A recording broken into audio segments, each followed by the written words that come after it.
bem-vindos a mais uma sessão aí do Papo de Posto, né? Os encontros que a gente tem aí com uma frequência cada vez maior, com uma audiência também cada vez maior. Estamos aqui dando prosseguimento às discussões que a gente iniciou no evento Conexão 2020. Provavelmente muitos de vocês participaram, viram aí que o Renato estava presente, ele está aqui hoje. Eu vou apresentar os convidados especiais, então quero agradecer todo mundo que entrou, que está entrando. Hoje a gente vai falar sobre um tema super relevante. Ontem a gente endereçou um pouquinho, a gente falou na live sobre aspectos emocionais, sobre inteligência emocional, inclusive, num posto de combustível. Hoje a gente vai falar bastante sobre o papel da liderança, principalmente no momento de transformação como que a gente está vivendo. Durante 6, 7 meses a gente se acostumou, né, ou foi forçado a trabalhar de casa, fomos forçados a criar novas rotinas que estão se tornando novos hábitos, e a gente, felizmente, a gente já está vendo que a gente já está chegando mais perto do fim do que do começo da pandemia, e certamente os nossos hábitos e o comportamento do consumidor não vai voltar a ser exatamente o que era antes, né? Muitas coisas que a gente não estava acostumado, a gente se acostumou, gostamos e vamos continuar tendo, né? Como uma live como essa, seria difícil eu colocar na mesma sala aí, eu, Renato, Cláudio, junto com todos vocês que estão participando, tá bom? Inclusive, a palestra o bate-papo do Renato da Brasil Postos foi um dos mais elogiados do evento Conexão, por isso a gente convidou ele aqui para fazer esse bate-papo conosco. Um ponto importante, só para dar um contexto, né? A gente estava até conversando um pouco antes da live começar, o mundo mudou, né? E não vai voltar a ser o que era antes.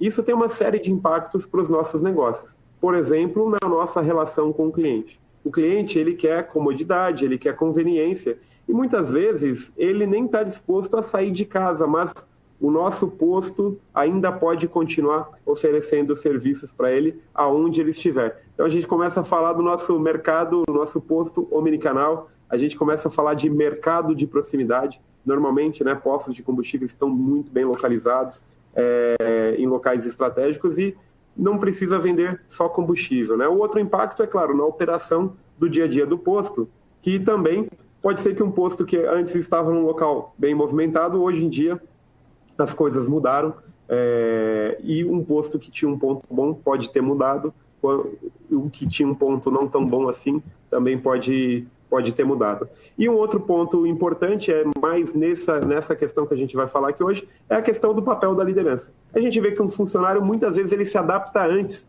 até do que a liderança, que precisa ver o seguinte: o mundo que a gente estava acostumado, e um líder chegou até onde está, provavelmente porque teve mais acertos do que erros na carreira, né?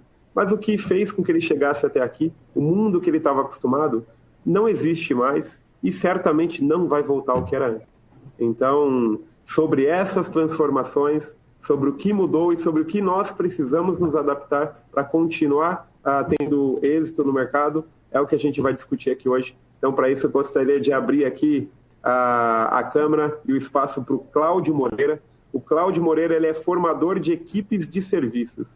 A especialidade dele, então, é ajudar a criar um padrão de excelência em serviços. A gente fala muito sobre padrão de qualidade quando é produto, né? Mas serviços também, o público espera um padrão. Essa é a especialidade dele, então estamos muito felizes de estar recebendo. E ele também é mentor da Brasil Postos. Vou pedir para ele se apresentar na sequência e logo depois eu vou pedir para o Renato, também da Brasil Postos, só dar as boas-vindas. Boa parte do público já te conhece, né, Renato? Mas aí vou deixar o Cláudio tocar a bola para você também, para a gente começar esse bate-papo. Cláudio, bem-vindo. Opa, obrigado, Samuel. Boa tarde a todo mundo que está aí vendo e ouvindo a gente nesse espaço tão bacana. Agradecer o teu convite e essa oportunidade da gente estar trocando essa ideia aqui, falar sobre um assunto tão pertinente para a nossa revenda, que é a liderança, que é a qualidade da liderança, que são os paradigmas novos da liderança. E certamente, muito do que você abordou, a gente vai conversar aqui sem mimimi. É papo reto para você que é operador de um posto, para você que é operador de uma loja de conveniência, poder liderar de uma forma cada vez melhor. Obrigado, Renato, também por você estar aí com a gente. Olá, Samuel, Cláudio e toda a nossa audiência aí que está nos acompanhando. Queria também parabenizar a Lynx por essa iniciativa, agradecer também o Cláudio que participou desse convite e nos ajudou também a divulgar o evento que foi feito, né? E a gente parar esse tempo para refletir como que está a cabeça daquelas pessoas que têm que trabalhar conosco, né? A gente tem que se dar conta que a gente tem uma equipe que está, parte delas de seus colegas foram demitidos, elas estão acompanhando que as vendas do posto caíram, elas tiveram colegas que adoeceram e eles provavelmente estão precisando muito de uma orientação, de um guia, e agora é realmente a hora do papel do líder mostrar o seu papel. Então eu tenho certeza que para quem nos acompanhar hoje, esse papo vai ser muito interessante. Excelente. Bom, então já vou começar com a primeira pergunta, né? O mercado mudou, Cláudio. O chão que a gente conhecia parece que sumiu dos nossos pés. Quais são os impactos? Primeiro, quais são essas mudanças e como ela impacta na liderança e nas pessoas ali que estão fazendo esse negócio acontecer no dia a dia? Samuel, eu acho que a principal mudança que vai acontecer vem daquilo que você falou ainda há pouco, que às vezes as equipes se adaptam antes dos líderes. E isso é verdade, porque as equipes não têm a pressão para ter todas as respostas. O funcionário não tem essa pressão, mas o líder às vezes se sente pressionado por ter todas as respostas. Então, se a gente for pensar na forma antiga de liderar, em que era inadmissível para um líder admitir que não sabe alguma coisa, você vai ver que ela não cabe mais no dia de hoje, não cabe mais nesse mundo que a gente está vivendo. As perguntas estão sendo formuladas agora, a gente está trocando o pneu com o carro em movimento, a gente se jogou no precipício e está costurando paraquedas. Então, não tem mais como o líder hoje mentir para a equipe. Mentir que eu falo mentir não no sentido pejorativo, mas você não mostrar a sua vulnerabilidade, você olhar para a sua equipe e falar, não, gente, eu tenho todas as respostas, ainda que você não tenha. Então, antigamente se esperava isso de um líder, hoje não. Hoje o verdadeiro líder vai sentar com a equipe e vai falar, olha, gente, até aqui eu sei, até aqui, daqui para frente, aliás, a gente vai descobrir juntos. Eu acho que essa aí é a nova forma de liderar, em que muita gente fala que isso vale para startup, não vale para varejo. Besteira. Vale para varejo e vale para a sua loja, para o seu posto. O líder que era valorizado, né, até pouco tempo atrás, era o líder que tinha as respostas certas, né? Hoje, a gente precisa de líderes que saibam fazer as perguntas certas. E é muito mais difícil fazer pergunta do que dar a resposta para a pergunta feita. Fazer uma pergunta bem feita. Inclusive, até só antes aí de passar a bola, devolver a bola, eu convido todo mundo que está participando, fiquem à vontade para fazer perguntas, aproveitem a mentoria gratuita do Cláudio e do Renato nessa próxima hora.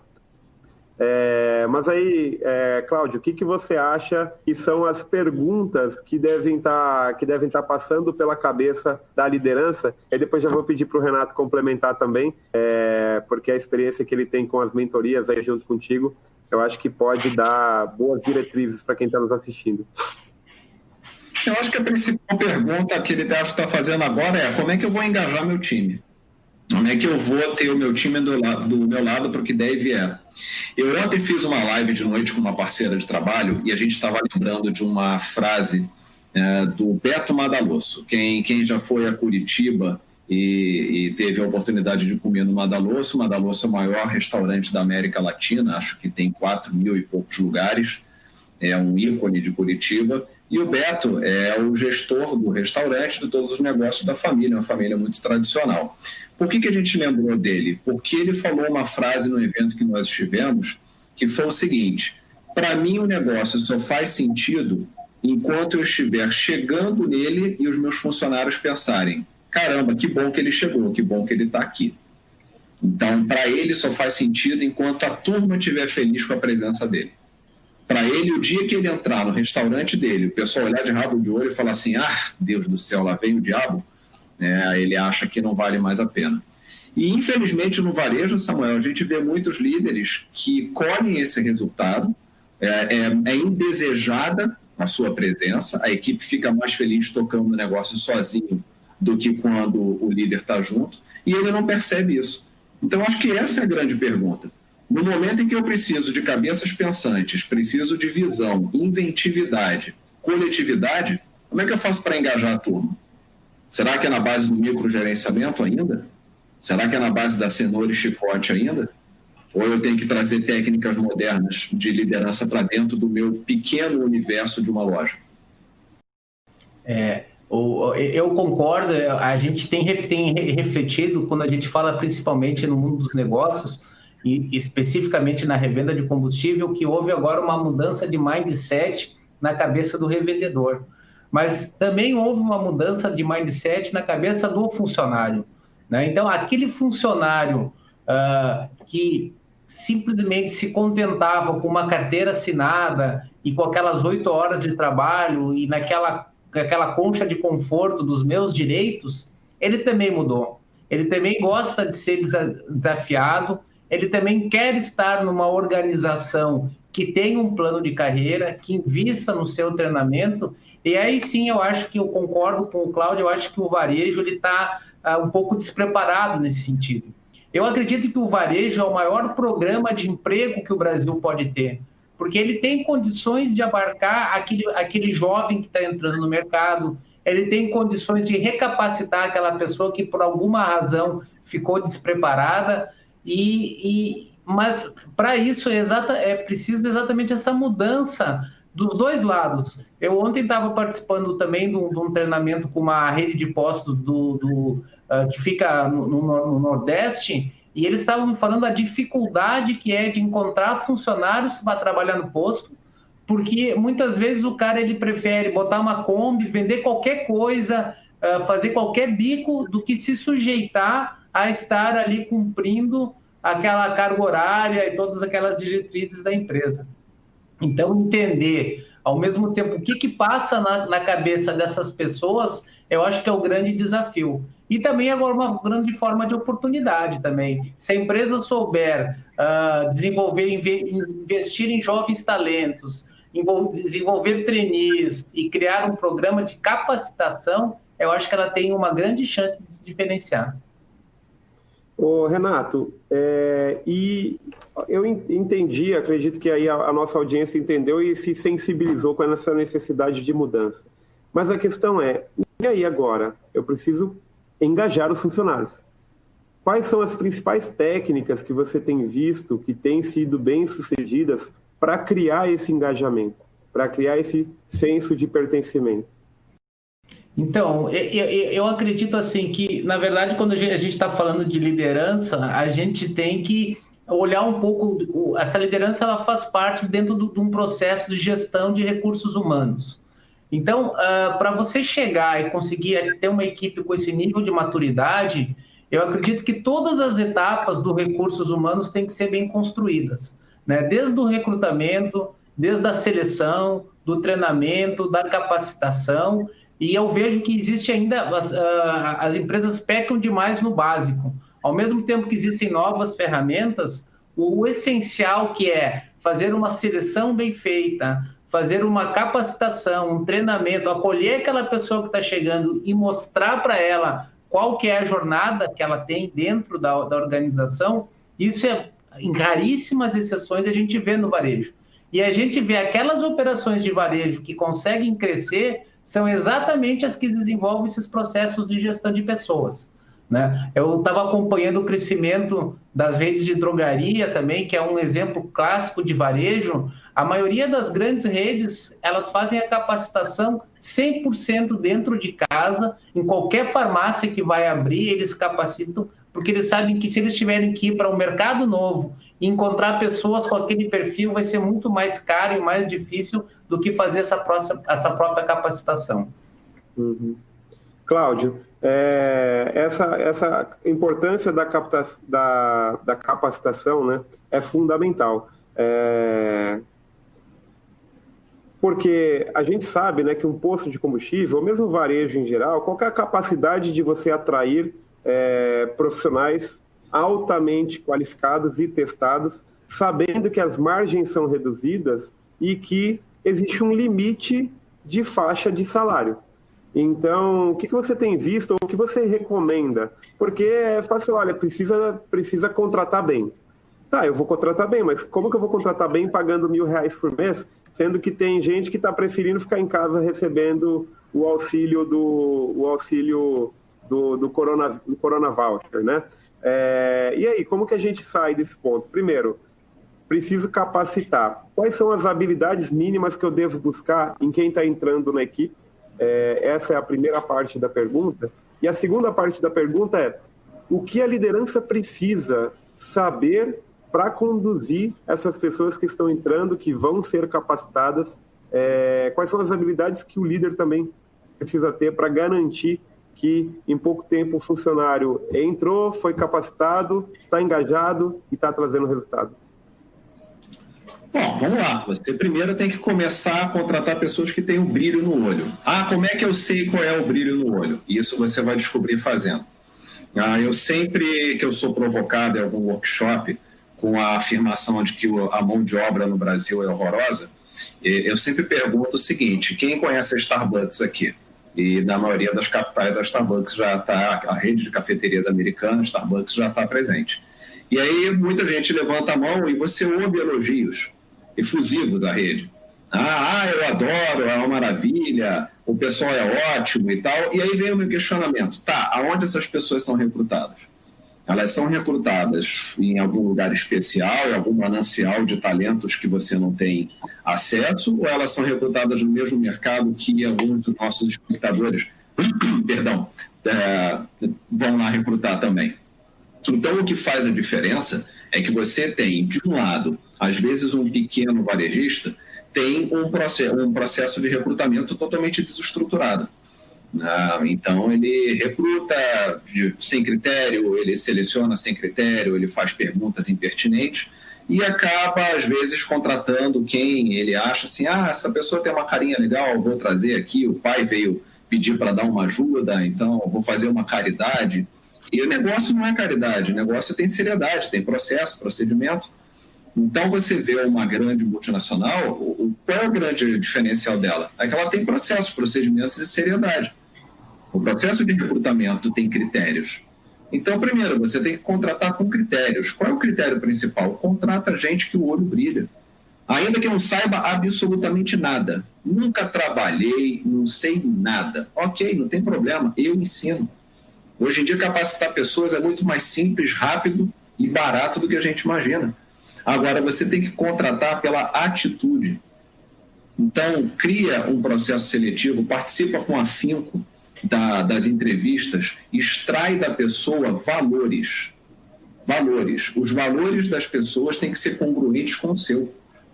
Hoje a gente vê isso em muitas empresas. Você fala muito de match cultural. Vou dar um exemplo aqui um pouquinho fora da nossa área. A Ambev, por exemplo, é uma empresa reconhecidamente competitiva. A competição interna na Ambev é muito pesada. Então, a cobrança por resultados é muito forte, a competitividade interna é muito pesada, as recompensas são proporcionais. Então, é muito claro para o mercado isso. Quem não é competitivo, quem não quer entrar naquele sistema de trabalho um pouco mais puxado, não vai procurar a Ambev para trabalhar. E ela é muito clara em relação a isso. Então, o nosso operador, ele tem que ser muito claro em relação a quais são os valores e que valores ele está procurando, e ir atrás desses valores. E só sossegar quando ele conseguir gente com esses valores. Começa por aí. E outra coisa, Cláudio, Samuel e o pessoal que está nos acompanhando, que eu tenho percebido, é que está tendo também um choque na média gerência. Porque a gente tem acompanhado que o revendedor ou o operador da loja de conveniência, o estratégico, ele entendeu a oportunidade, a necessidade da capacitação, ele está aproveitando essa necessidade, mas a média gerência, que é quem realmente faz a gestão dessa equipe que a gente está discutindo, ela ainda permanece no mesmo perfil anterior. Então, é importante também que quem estiver liderando uma operação comece a olhar para esse gerente que está com a bucha na mão e também apoie ele. né? Então, o que a gente percebe, especificamente falando da revenda de combustíveis? 60% dos gerentes que estão na operação são ex-frentistas. Então, aí já começa o problema. O cara, ele era frentista, acordou gerente. Ele não teve nenhuma capacitação. Ele foi aprendendo por tentativa e erro, mas muita coisa ele não teve acesso. E aí, quando ele estava mais ou menos encontrando uma equipe que já estava de acordo com o que ele esperava, entrou essa nova tendência, né, essa nova Covid, e ele teve que se reinventar, e ele não está tendo rapidez e não está tendo recurso para conseguir entender essa nova situação. Então, existe sim um problema crônico de capacitação em todos os níveis. Mas volto a falar, o revendedor, o estrategista, ele está acordando. Os que vão ser recrutados, muitas vezes você já consegue encontrar esse perfil que o Cláudio falou, mas o nível médio realmente também precisa agora ter mais atenção para ele, para que ele consiga entender qual que é o papel dele e buscar aquilo que falta para ele. Uma coisa que me marcou aqui que o Cláudio comentou, e acho que vale até um meme aí para o pessoal fazer como de destaque, né? É o padrão de serviço Starbucks, né? A Starbucks não paga muito mais do que um posto de combustível paga para um funcionário. E a gente vê que, primeiro, existe um padrão. Qualquer Starbucks que você for, a experiência ela é muito parecida. Isso não é obra do acaso, né? Deve ter existido aí um grande esforço de padronização desse serviço. Um outro ponto que me marcou é procurar alguém que tenha brilho no olho, né? Muitas vezes essa pessoa está sem experiência, mas é alguém que tem atitude. E não oferecer simplesmente um trabalho por conveniência ou porque por dó, né? ou porque é uma empresa que a gente tem para gerir. E um outro ponto que acho que vale a pena explorar, que vocês comentaram, é a parte de valores. A equipe, ela reflete o dono, né? Depois eu queria até ver se vocês concordam, mas a experiência tem estudos que falam a equipe reflete o dono. Quantas vezes vocês já ouviram um dono de posto ou gerente de posto falar mal da equipe, né? Muitas vezes, e o pessoal não percebe que a equipe reflete o dono. Então, quais são os valores do dono? Quais são os valores da equipe da sua liderança, da sua gerência, da sua média gerência, né? Porque lá na ponta o pessoal está refletindo esses valores. E aí a gente entra num tema que acho que vale a pena explorar, que é a questão de cultura. Cultura já muito se discutiu aí no mercado corporativo, mas quando a gente fala em varejo, parece que não existe cultura. A cultura é o seguinte, é vender bastante ganhando o máximo possível. Mas isso é muito pouco, não é verdade? O que vocês acham? Eu acho que é pouco. Eu acho que cultura... Parece que cultura organizacional é uma coisa de multinacional, mas não é. Cultura é... Cultura é pequenas palavrinhas fáceis de serem entendidas, né, que vão para a cabeça dos funcionários. Então, o que é cultura? É envolvimento, é paixão, é compromisso, é sagacidade, são comportamentos. Você traduz a cultura em comportamentos.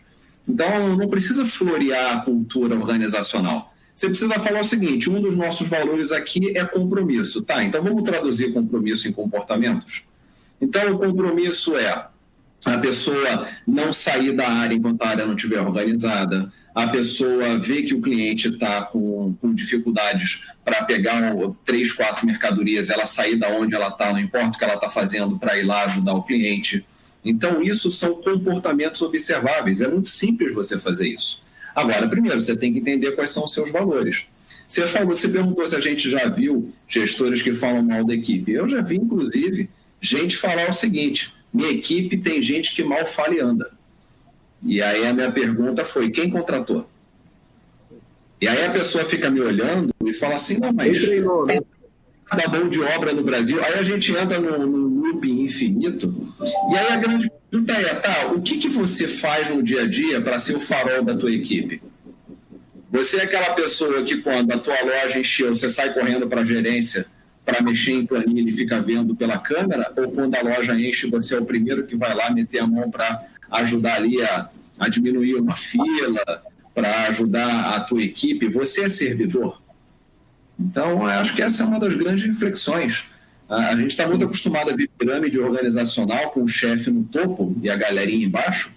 Ao contrário agora é a pirâmide invertida, é o chefe lá embaixo, a galerinha lá em cima, o líder lá embaixo. Ele tem que suportar a equipe, não o contrário. É ruim disso entrar na cabeça de muitos revendedores, de muitos líderes.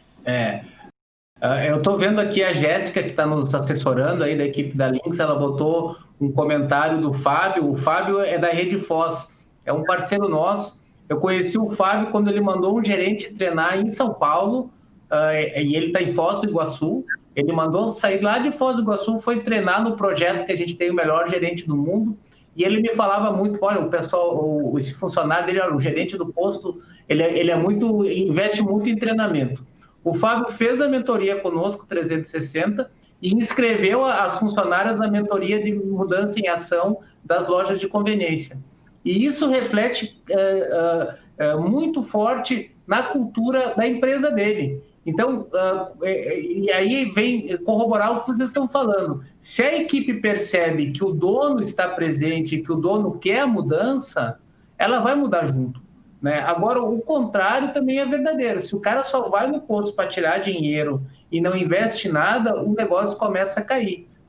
Então, o desafio desse revendedor, desse gestor de loja de conveniência, é entender que enquanto ele está tendo essa visão retrógrada, o concorrente dele está mudando, está se atualizando. E as desculpas começam a cair por terra. Qual que é a grande desculpa da revenda de combustível? O meu negócio, minha negociação com a distribuidora, aquela guerra por contrato, por bandeira, por galonagem, por volume, sempre aquele foi o grande mal, né? Hoje, se o posto está tão incomodado, ele tem a possibilidade de virar um posto marca própria. Ninguém obriga ele a ficar amarrado com nada. Só que se ele for uma marca própria, aí ele vai ter que ter uma cultura ainda maior, porque ele já não vai ter nem o respaldo da franquia, da distribuidora para dizer que ele é bom. Quer dizer, o ponto de contato dele, toda a estrutura e principalmente a equipe vai ter que ser muito melhor do que ele está hoje. Então, os desafios estão todos na mão desses gestores aí. E aí que a gente vai ver quem é quem, né? Agora, vai cada vez mais descola, como eu falei, as desculpas já não colam mais, e quem é bom gestor vai mostrar para que veio.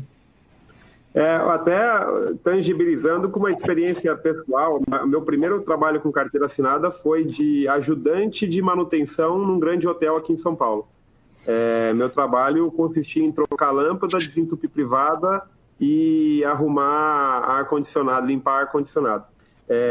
Com um salário que era provavelmente menor do que o salário de frentista. Mas a cultura era uma empresa norte-americana e a cultura é muito forte. Então, para mostrar assim, o Cláudio falou, olha, cultura são pequenas palavras que estão na cabeça dos funcionários e se refletem nas atitudes. Então, dois exemplos, né? Um era o seguinte, estou no palco. Então, cada dia da semana tinha uma palavrinha, uma pequena expressão. Tinha um dia da semana que a expressão era estou no palco. A gente se reunia antes de começar o turno e aí alguém falava, o que é estar no palco para você? O que é estar no palco no varejo? A hora que você vestiu o uniforme, você está no palco, você está atuando. Ali não tem mais, tô triste, tô feliz. Você virou um ator que tem um papel muito bem definido de ser protagonista e de transmitir uma boa sensação para quem está visitando ali aquele estabelecimento, aquele comércio, né? Até porque o contato, ele precisa ser, com o ser humano, ele precisa ser relevante. O ser humano vai ser substituído por robô, vai ser substituído por um totem de autoatendimento. Vai nas funções em que o contato não é relevante. Para você falar, insira o cartão, senhor, a sua conta deu 35, esse contato não agrega em nada. Pelo contrário, ele pode desagregar se ele for mal feito. Então, por isso que algumas funções podem ser substituídas. Agora, quando alguém tem algum problema, quando alguém pede uma informação, quando você dá uma recomendação, estando no palco com uma atitude de dono, aí aquilo é uma interação relevante e aquilo, no longo prazo, faz com que um posto seja um local agradável, né? Então, é uma curiosidade. Teve um outro que era tenho espírito de dono. E aí um exemplo que aconteceu, ter o espírito de dono é o seguinte, olha, tá todo mundo aqui focado em resolver o problema. Teve um dia que eu fui encher uma fonte de água e a água vazou, eu me distraí conversando, a água vazou e molhou inteiro um andar de taco, aqueles pisos de madeira. Se ficar muito tempo ali, o piso empena e dá um prejuízo gigantesco. Na hora eu vi o meu gerente, de terno e gravata, gerente de um hotel, vocês sabem que usa um terno e gravata, e uma assistente, e a gerente também de facilities, que estava de salto alto, os dois pegando toalha, ajoelhando no chão, limpando o chão. Então, numa atitude daquela, antes de brigar, ele podia ter brigado comigo, ele poderia ter me xingado, ele poderia ter me mandado embora, ele poderia ter feito um monte de coisa. Mas tinha um problema grave acontecendo ali, os dois jogaram toalha e ficou os dois e os três, e eu suando, com certeza achando que eu ia ser mandado embora, limpando o chão ali. Então, assim, são pequenas atitudes que estão ou na cabeça do funcionário ou na atitude da liderança, né? Acho que esses exemplos vocês devem ter muito mais do que eu aí no dia a dia impostos, né, Cláudio? Você está dando risada aí, não sei se você tem algum exemplo parecido para comentar. Eu já passei por isso. Eu já passei por isso como gerente. Eu fui gerente de fast food numa época da minha vida e, enfim, eu sempre fui muito mão na massa. E eu já passei por oportunidades em que eu via a equipe em apuros e eu ia lá e entrava junto com eles, arregaçava as mangas, já descarreguei caminhão de mercadoria. Não, enquanto eu poderia estar apenas lá olhando, gente, mais rápido e tal, vambora, e fui lá descarregar caminhão. Botar caixa de batata no braço, limpar estacionamento, porque a equipe estava num pico absurdo, graças a Deus vendendo bastante, e eu falei, cara, esse estacionamento está um lixo, sou eu que vou fazer, porque eu não vou tirar ninguém que está atendendo o meu cliente para ir fazer, para eu ficar de braço cruzado dando a direção. Então eu já fiz muito isso que você falou. E o Damon, acho que é Damon, tá, Damon? Se eu estou falando o teu nome certo... Damon. É Damon? Ele está falando aqui, a cultura do que ele acha que é certo. Infelizmente, isso ainda é verdade em muitos lugares. Não, é o que eu acho que é certo, afinal de contas, o negócio é meu. Atenção, cultura é aquilo que é o teu valor em consonância com o que é bom para o cliente.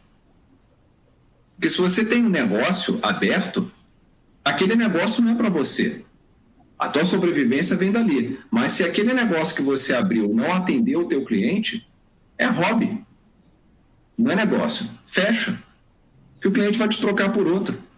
Então, assim, a loja é minha, eu faço o que eu quiser. Se eu quiser sentar no meio da loja, tirar o sapato e ler um jornal, eu faço porque é meu. Não é assim que a coisa acontece. Então, é o que você falou, tem que ser um guia, tem que ser um farol para a equipe. Tem que se policiar também. Eu já ouvi funcionários de posto dizendo que o filho da dona parou a picape para abastecer, o vendedor de pista todo feliz pegou a bomba de gasolina aditivada, o cara falou, não bota essa porcaria no meu carro, não, bota comum mesmo. Então, que mensagem você dá para a equipe de pista quando você pede para eles baterem meta de venda de gasolina aditivada? É essa a mensagem? Outro ponto que eu destaquei, que eu gostaria de destacar aqui, que eu separei, e até faz parte de um artigo que o Cláudio publicou ali no nosso blog, que é a questão do poder de atração da marca, né? Então, por exemplo, se a gente for hoje, eu sou formado em administração, acho que você também né, Cláudio? É formado em administração? Acho que você também é, Samuel? Ou você é engenheiro, o administrador, não lembro. Né? Eu sou meio engenheiro e um administrador meia boca, mas aí eu sou com diploma. Então, se você entrar hoje em qualquer faculdade de administração e perguntar para a turma, pessoal, tem uma vaga aqui, quem quer ser gerente de posto de gasolina? Você acha que tem algum acadêmico de uma universidade de ponta que iria levantar a mão? Mas, por outro lado, se você chegar, pessoal, tem uma vaga num segmento que está em plena expansão e que vocês vão gerenciar uma operação que vai faturar no mínimo 1 milhão de reais por mês.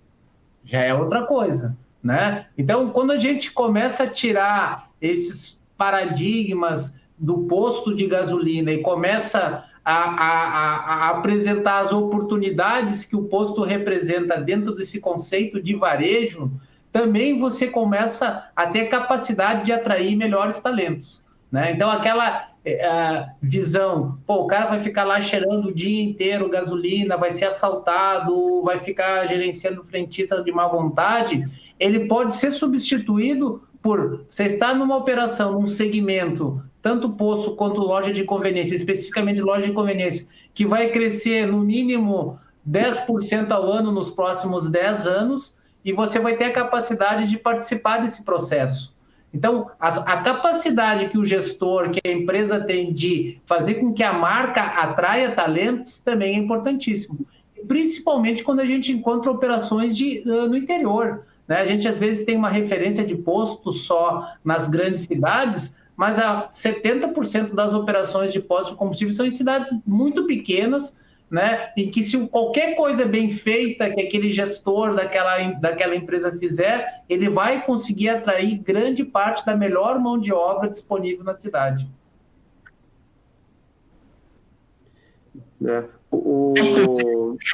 Renato, eu sei que é a hora do Samuel entrar aí, mas tem um gancho bacana. Às vezes a gente não consegue dimensionar o poder do varejo. Você está falando de rede de postos. Nós dois, o Samuel também conhece, claro, nós três conhecemos, redes de postos que passam de 100 postos. Então, você tem ali carreira, você pode entrar como um trainee, você chega a diretor, você fala, mas eu quero ser diretor de uma rede. Ok, se você tiver uma participação no lucro, você está tendo participação no lucro numa rede de 100, 120 postos, cada um faturando ali, sei lá, 500 mil reais, R$1 milhão, você bota ali 2, 4 salários às vezes, melhor do que muita multinacional. Melhor do que muita multinacional. E eu lembro, quando eu dei aula no MBA de varejo, na PUC aqui no Rio de Janeiro, que eu estava falando justamente isso, que a gente tinha que abrir nossa visão e sair um pouquinho do eixo Rio-São Paulo, e eu mostrei uma logo de uma empresa, tipo o Magazine Luiza, né? Uma empresa ali de eletrodomésticos e tal. Eu falei, quem aqui conhece essa loja? Ninguém nunca tinha ouvido falar. Quando eu abri o mapa, todo mundo ficou com o olho arregalado, porque eles eram fortíssimos no interior, fortíssimos, e estavam expandindo para a América Latina, mas não vinham para o eixo Rio-São Paulo. Então, assim, é o que o Renato falou. Abra também a cabeça em relação às possibilidades que um posto, que uma rede de postos pode te dar, porque tem valor ali. Tem valor, né? A gente precisa melhorar um pouquinho também a visão para o mercado do que é esse segmento. Desculpa, eu te atropelei, Samuel. Não, belo comentário. Eu ia puxar, só voltar para a gente explorar um pouco mais o papel do líder servidor, né? Acho que foi o Renato e vocês dois comentaram, né? Que é uma maneira de olhar a liderança um pouco diferente, né? Tem até passagem bíblica, né? Independente de crença, de religião, mas tem passagem bíblica que fala, olha, quem é melhor? Quem está na mesa sendo servido ou quem está servindo? E às vezes a gente tem uma impressão errada. Então, queria ver com vocês quais são as características de um líder servidor e qual é o reflexo disso na equipe. Eu queria explorar um pouquinho mais essa palavrinha aí que vocês soltaram. Ô Samuel, sabe aquele esporte olímpico de inverno, curling? Aquele que é o pessoal joga uma pedrinha, a chaleira. A chaleira com a vassourinha, né? Aí vai uma galera com uma vassourinha. O líder servidor é o cara da vassourinha. E essa analogia não é minha, não. Essa analogia é do Jack Welch, que foi considerado o maior CEO do século XX. O cara foi CEO da GE durante, acho que, 20 anos. Pegou a GE valendo, sei lá, 5 bilhões de dólares e entregou valendo 125, alguma coisa assim. Não sei se são bem esses os números. Mas eu gosto muito dessa analogia porque servidor é o seguinte, contratar a equipe, botar ela na operação e tirar todo o entulho da frente dela. Qual é a missão da equipe? Fidelizar cliente? Qual é a missão da equipe? Vender mais? Oferecer produtos? Azeitar a operação? Então a função dele é fazer com que isso aconteça. Então isso é um líder servidor. É olhar para a equipe e falar o que vocês precisam para bater a meta. O que vocês precisam para aumentar o market share da empresa? O que vocês precisam para fidelizar meu cliente? Ah, seu Samuel, eu preciso disso, daquele outro. Ok, então, vamos providenciar. Agora eu vou cobrar o resultado. Então, é maturidade. O líder servidor é maduro. Parece que a gente... Qual que é a sujeira que é papel do líder tirar? Porque às vezes tem líder que não faz o seu papel também, né? Tem muita sujeirinha aí para você passar a vassourinha para abrir caminho para o time, né? O Cláudio, ele citou o Jack Welch. Eu me lembro, Cláudio, que em 1998 eu li um livro do Jack Welch que ele falava que o emprego de carteira assinada iria acabar em 5 anos. Aquilo me marcou porque sempre passava 5 anos, chegou 2013 e não acabou, e chegou 2013 e não acabou, mas parece que agora, não é que ele está acabando, mas o intraempreendedorismo também ele começa a ganhar força. Então, o que é o intraempreendedorismo? Você pode ser um empreendedor dentro da sua própria empresa, né? Então, o papel desse líder, Samuel, respondendo a tua pergunta, também é incentivar, não é nem sempre tirar essas arestas, mas também é incentivar que a equipe contribua, traga projetos de melhoria, contribua com sentido de ideias, porque se a gente for olhar especificamente no varejo, quem está cara a cara com o cliente são os atendentes, seja o frentista, seja o atendente da loja de conveniência. É essas pessoas que sentem o cheiro do cliente. E são essas pessoas que, a rigor, têm a maior oportunidade de identificar novas dores, novos projetos que podem ser. Então, esse líder também ele tem essa visão, essa importância de tentar promover, tentar interagir, identificar quem são aqueles funcionários que têm essa capacidade. Porque o imobilismo dentro do varejo é triste também. Eu costumava falar, eu também vim de varejo, eu fui gerente das lojas Renner, eu comecei como trainee lá, e aí logo que a gente entrou, tinha as pessoas que eram mais antigas, eu tenho 20 anos de experiência de varejo. Aí você olhava para o cara tinha 1 ano de aprendizado e 19 de repetição, porque era sempre a mesma coisa, sabe? Não mudava muito, chegava, você sabia que todo segundo domingo de maio era Dia das Mães. E aí fazia campanha de Dia das Mães. Enfim, hoje o varejo é extremamente dinâmico, né? O varejo virou digital, o omnichannel, como você abriu falando. Enfim, para quem tiver essa capacidade de ter um ponto de venda estratégico, que é o caso dos postos, nas melhores esquinas, nos melhores pontos da rodovia, e usar a sua equipe em prol da monetização da estratégia, esse sim vai ganhar dinheiro. Hoje pode ser que eles estejam vendendo pão de queijo e combustível, mas daqui a 5 anos pode ser que eles estejam vendendo qualquer outra coisa. Esses dias a gente colocou também no blog uma reportagem da quantidade de bananas. Tem uma loja, tem uma rede de franquias nos Estados Unidos que vende mais de 800 quilos de banana por unidade na loja de conveniência. Então, será que vender banana nas lojas de conveniência do Brasil é negócio? Talvez não seja, mas pode ser que existam outras oportunidades, né? A gente tem até o exemplo, o Gabriel da Rede Mime, que participou com a gente no evento, eles têm lá a terça do pão de queijo, ou a quinta do pão de queijo, a terça da coxinha, alguma coisa assim, que eles vendem, se não me engano, mais de 100 mil pães de queijo por dia da semana, né, em poucas lojas ali. É um negócio absurdo, né? Que foi um nicho que ele encontrou. A Rede Mime, Samuel, ela fica aqui, eu estou em Joinville, ela fica em Jaraguá do Sul, que dá 50 quilômetros daqui, então a gente conhece muito, inclusive tem um na esquina da minha casa. Outro case que eles fazem demais é venda de cesta de Natal. Eles vendem um absurdo, se você um dia conversar com ele, pede para ele te contar o volume de cestas. Na época você está indo para o Natal, para o Ano Novo, você não comprou o presente, você entra na loja de conveniência, tem lá uma cesta pronta, você vai levar para sua mãe, para sua sogra, para sua irmã.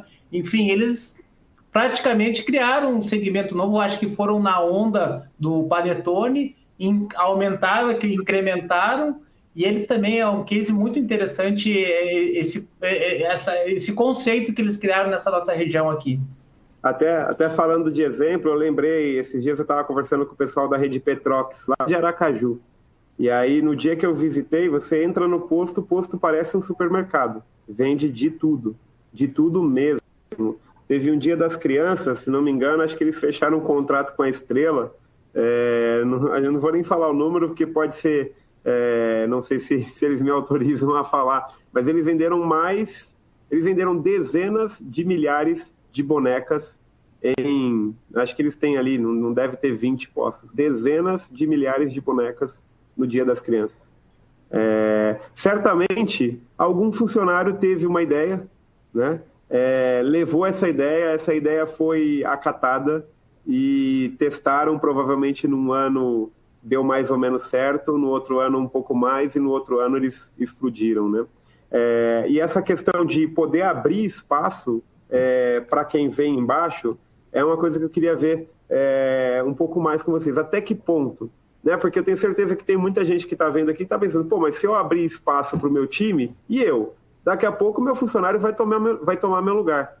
Esse é o jeito certo de pensar, Renato e Cláudio? Eu acho que essa é a especialidade do Cláudio. Esse é o pior jeito de pensar.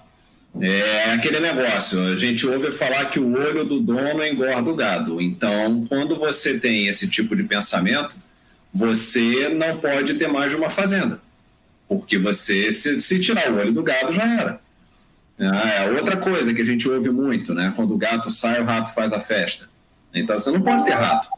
Assim, quando o gato sai, o rato faz a festa. Então, você que é gerente de posto, gerente de loja, você não pode tirar folga, você não pode tirar férias, você não pode adoecer, você não pode casar, você não pode ir na formatura do seu filho. Você tem que estar 24 horas por dia, se for uma operação 24 horas, você tem que estar microgerenciando a tua equipe. Senão, o que vai acontecer? Eu falava muito isso com o pessoal quando dava workshop presencial, né? Infelizmente, por conta da Covid, agora tudo é online, mas eu falava muito com eles. Eu falava, olha, gente, se vocês acreditam realmente que quando o gato sai, o rato faz a festa, então vocês não deveriam estar aqui nesse momento.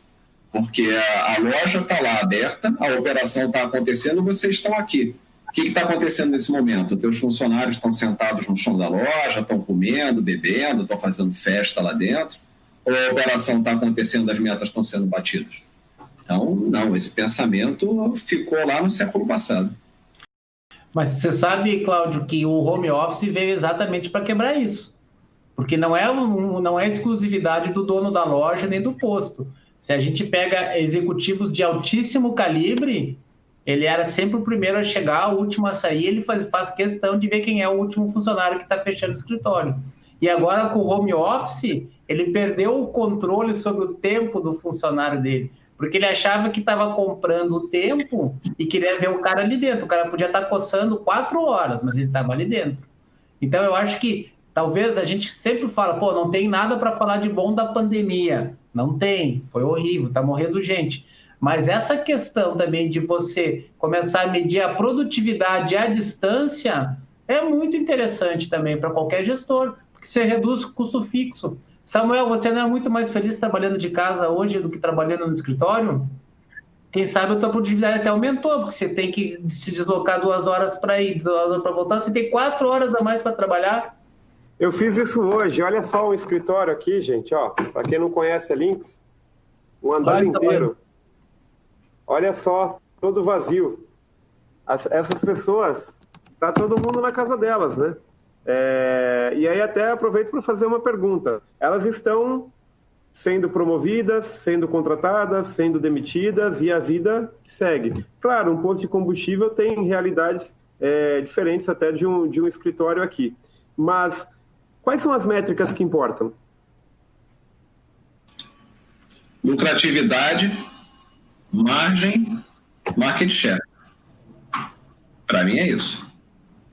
Mas então, do ponto de vista do business ou rotatividade, satisfação? Do ponto de vista de como você vai medir o funcionário, agora não é mais só, né? Às vezes num posto tem atividades em que você ainda precisa de ter um horário. Num posto de gasolina você vai ter um horário, mas essa é a principal métrica. Você vai promover um funcionário porque ele nunca atrasou ou porque ele nunca precisou sair mais cedo, ou tem outras métricas? E aí sim a pergunta, eu acho que no final do dia, a calibração dessas métricas aí de gestão de pessoas que vão mudar o comportamento das pessoas, ela vai impactar no que o Cláudio comentou. Lucratividade, receita, mas quais são outras métricas que a gente pode colocar para a equipe, para que a equipe mude o comportamento e aí impacte positivamente no final do dia na DRE do posto? Olha, as grandes empresas já adotaram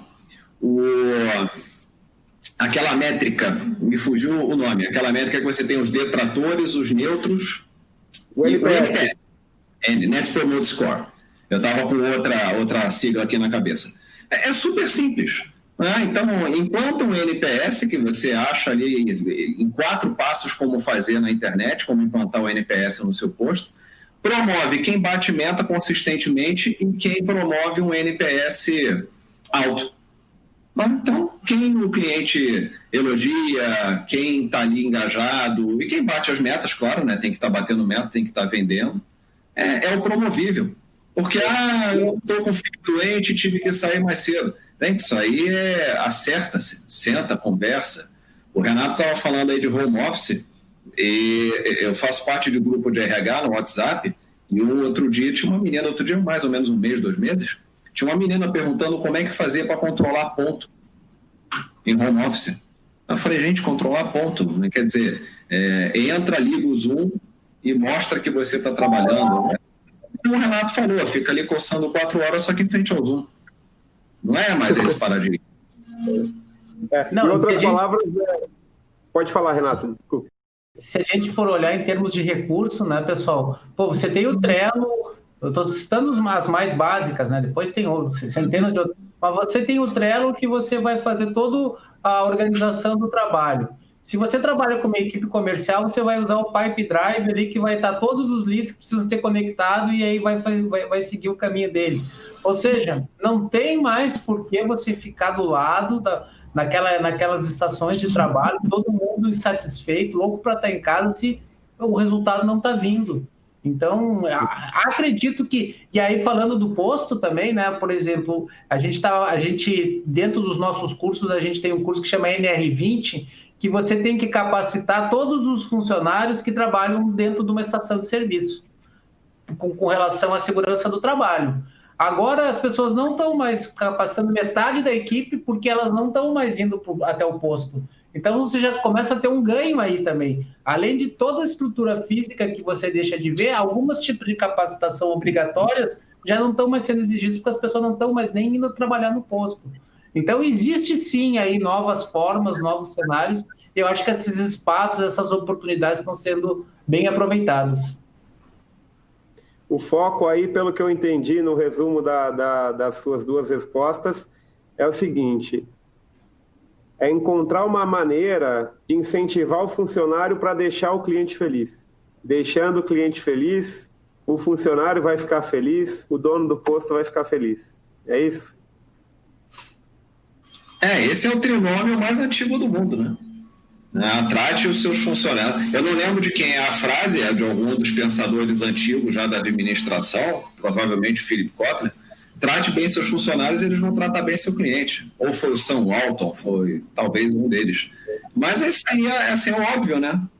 Eu acho que foi Jesus Cristo quando ele falou, amai-vos assim, né? Que é o primeiro mandamento, né? Amai-vos como você gostaria de ser amado. Então, não tem... A gente varejo anda e volta o quê? Relacionamento entre pessoas, né? Pessoas para vender, pessoas para prestar serviço, pessoas de chefes, subordinados, mas é um relacionamento humano.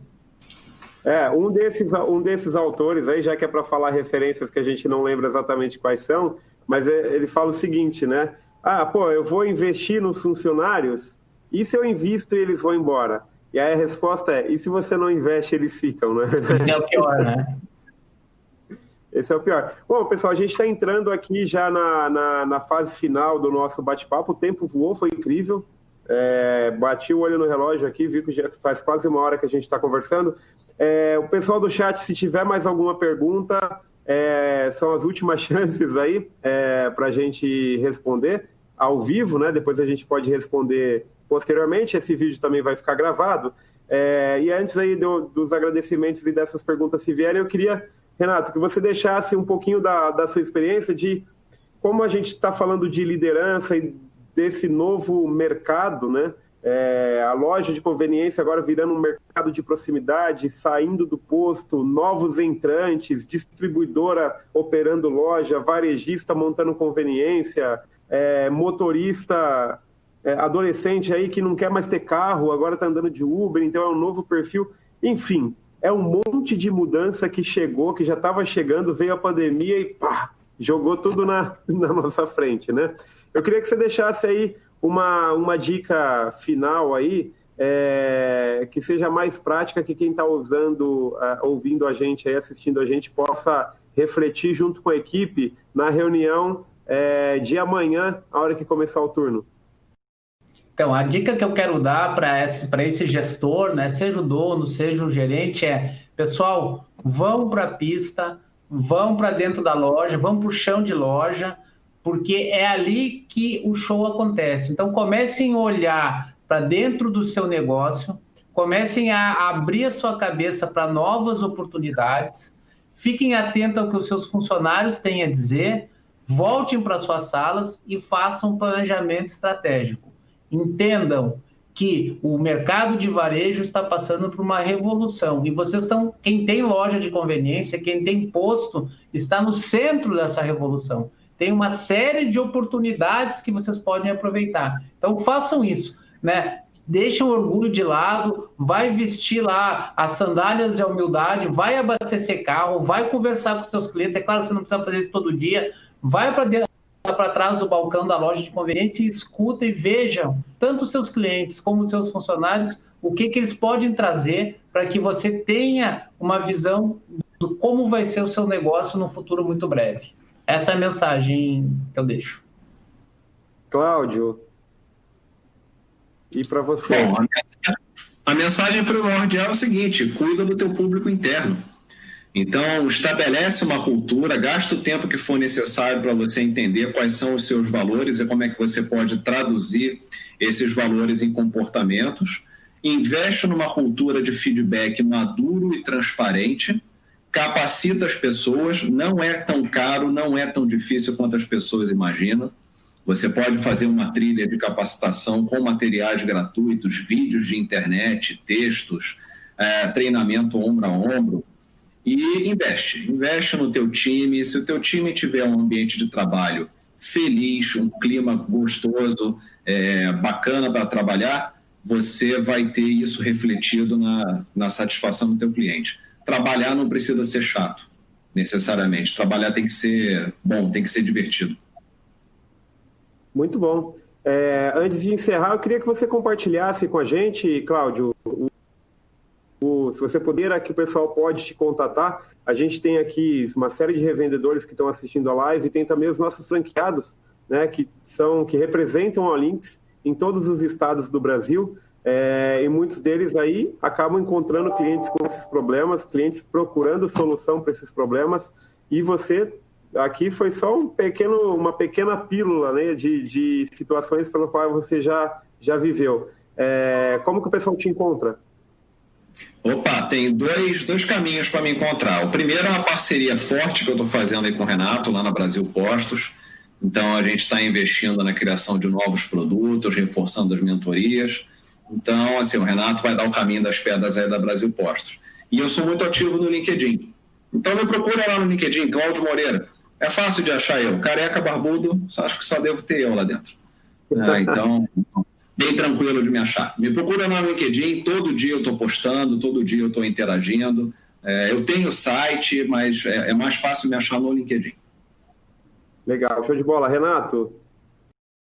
Então, pessoal, só queria passar uma mensagem. A gente aí tem essa missão de transformação e a gente estruturou agora a Academia Brasil Postos exatamente para levar toda essa estrutura de conhecimento para transformar qualquer rede de posto numa própria universidade corporativa. Então, aquelas empresas que estejam realmente querendo estruturar, entender quais são as necessidades específicas de cada grupo de funcionários, a gente está com uma suíte de serviços muito boa, e os profissionais que são do calibre do Cláudio, aí que não precisa falar nada, né? Vocês viram aí o que ele domina. A gente tem uma série de pessoas com muita experiência, e a gente está preparado para entender essas necessidades e levar o melhor conhecimento para essas equipes. E aí é só acessar o nosso site, que é brasilpostos.com.br, e ali tem todas as portas abertas. Muito bom. Eu acho super importante a Lynx aqui, somos uma empresa de tecnologia, né? Então a gente entrega ferramentas que otimizam processos, que analisa dados e que entrega respostas ali, mas se a gente não tiver equipes bem capacitadas, bem treinadas, bem engajadas, o sistema não serve para nada. Então eu quero agradecer vocês por participar conosco dessa live e agradecer pelo trabalho que vocês têm feito, árduo, e que o resultado começa a aparecer, né? A gente começa a ver como tem redes que estão crescendo ainda mais. A pandemia foi ruim para todo mundo, mas a gente viu que teve gente que soube se reinventar, está sabendo tirar proveito de uma situação complicada para sair dela ainda maior, especialmente ainda melhor. E com o trabalho aí que vocês têm feito, certamente tem ajudado a elevar o nível do nosso mercado. Agradeço bastante a participação de vocês. Samuel, só poderia dizer qual que é a próxima live, para quem já está aí vendo, para se agendar, e você vai ter uma próxima... Vai ter uma sequência, né, de lives. Isso, a gente está agendando uma sequência de lives. Eu vou pedir para vocês, para o pessoal ficar atentos aí às redes sociais da Lynx. Eu também tenho o meu LinkedIn, Samuel Carvalho. A gente vai estar divulgando lá. A gente tem uma live marcada com a Cris, né, no dia 16 de outubro, ou seja, daqui 8 dias, às 15 horas. E a gente vai falar sobre um assunto que é muito importante, que é LGPD, Lei Geral de Proteção de Dados. Essa lei foi aprovada pelo Senado, já está entrando em vigor, logo mais vai ter punição, inclusive, para quem desrespeitar. E essa lei ela traz uma série de consequências para os postos que, se forem bem trabalhadas, pode representar até grandes oportunidades. Grandes oportunidades. Quando a gente fala de dados de clientes, dado é o novo petróleo, né? Data is the new oil, é o que o pessoal fala por aí. A gente vê o esforço que as distribuidoras fazem para conseguir capturar o dado do cliente, para eles conseguirem saber quem está comprando, para eles serem donos dos clientes. Então, capturar dado, analisar dado tem um valor que, se você, dono de posto, ainda não sabe qual é esse valor, a minha recomendação é a seguinte: armazena os dados, deixa ele guardadinho aí para quando você aprender como usar, você ter dado. Porém, mas agora tem que armazenar de acordo com a LGPD, né? Porque o negócio é sério também. Se não for usar, tem que descartar, né? Tem uma série de coisas aí que a turma tem que ficar preparada. Exatamente. Aí a gente vai entender um pouco melhor com a Cris, que é uma especialista nesse assunto e tem ajudado aí muitas redes a se antecipar ao problema para transformá-lo numa oportunidade. A gente está, o Maurício Tripodoro também, que é um especialista nosso de desenvolvimento, ele vai falar como isso se reflete em sistemas, independente de ser sistema da Lynx ou não, mas como tudo que a Cris vai falar em termos de oportunidades de mercado e até necessidades de lei, né? O Maurício vai fazer um paralelo de como o sistema pode ajudar ou quais são as adaptações que a gente precisa fazer, tanto sistêmicas quanto em processos de negócio. Convido vocês, essa live vai ficar gravada, então acompanhem também no nosso canal do YouTube e a gente se vê na próxima. Um grande abraço, Cláudio, Renato, muito obrigado pela presença de vocês aqui hoje. Obrigado, Tchau. pessoal. Obrigado, Samuel, Cláudio e todo mundo. Obrigado, Renato. Obrigado, Samuel e todo mundo que esteve aí assistindo a gente. Muito obrigado.